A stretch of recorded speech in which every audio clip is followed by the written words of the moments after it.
25,753 জন যাদের চাকরি গেছে, যদিও আপাতত সুপ্রিম কোর্টের অর্ডারে স্টে আছে, সুপ্রিম কোর্টের অর্ডার অনুযায়ী স্টে আছে, অর্থাৎ জুলাই মাসের 16 তারিখ অবধি চাকরি আছে। 8,324 জন যাদেরকে এসএসসি বলে দিচ্ছে এরা অনৈতিক, এরা অবৈধ, তাদের এবং সঙ্গে আপনার।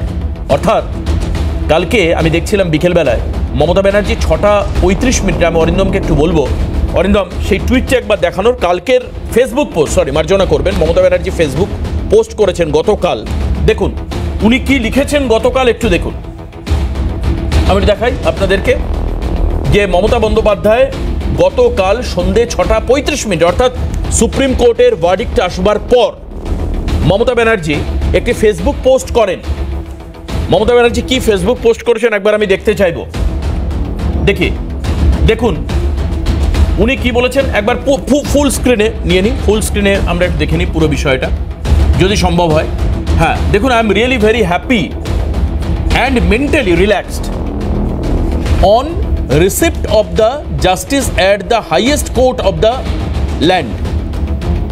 Congratulations to the entire teaching fraternity and my humble regards to the Honorable Supreme Court of India.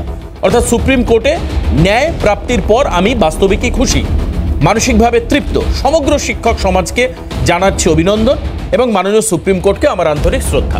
এ হচ্ছে মমতা বন্দ্যোপাধ্যায়ের কালকের পোস্ট, অর্থাৎ তিনি সমস্ত শিক্ষক সমাজ তাদেরকে ধন্যবাদ জানিয়েছেন।